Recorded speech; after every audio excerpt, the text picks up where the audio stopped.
boys and girls, it's Mrs. Ryan, and in this lesson I'm going to show you how to make a butterfly.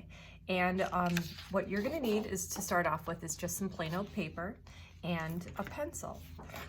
If you do have colored paper, that's fine, you can use that too with this lesson, but I'm going to do white just because I want you to be able to see my lines first. Now with butterflies, the first thing you're going to do is fold your paper in half, and this is kind of like a classic lesson that I've done for many years, where I teach you guys how to fold your paper, cut out two sides at the same time so that you have a symmetrical shape. And especially my second grade students and up, you guys know that symmetry is when something's cut in half, whether it's a shape or a design, and it's mirrored. That means it's the same on both sides. Now, this is something I usually introduce to my kindergarten kids for the first time. Many of my first graders remember it, but I definitely would say second grade and up. You've heard Mrs. Ryan say that word many, many times in the art room. So I have my folded paper. This is my folded edge. So from here, that's where I'm going to start drawing the shape of my wings. If you want to start off with some helper lines, and again, that's another word that I use quite often in the classroom, where you lightly sketch out your shapes, and then you can draw darker around it, or just simply cut around the edge of the lines. So with my wings, I want to make two separate wings. So I'm going to sketch out two ovals touching that folded edge, okay? And then from here, here's my folded edge. I'm going to cut all the way around the shape of the wings, like this, okay? So when I cut both sides and I open it up, I'm going to get my butterfly wings. Here we go, right around the edges. Now, in this one, I am just doing the wings. If you had extra paper, you could cut out the shape of the head and the body separately.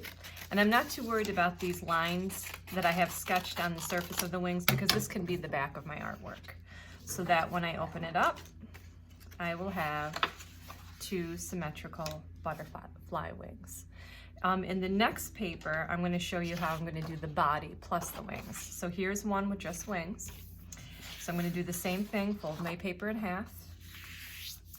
And this time I'm going to outline half the head and half the body.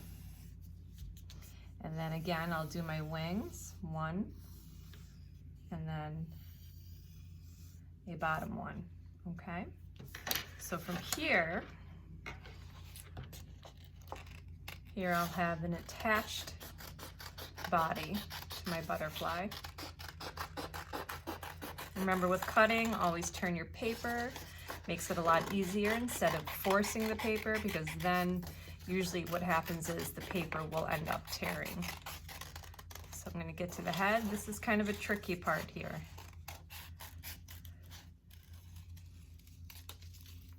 And if I'm not happy with the shape when I open it up, I can always close it again and reshape it. Like, I'm not too happy with this part of the head, so I'm going to close it and fix it a little bit.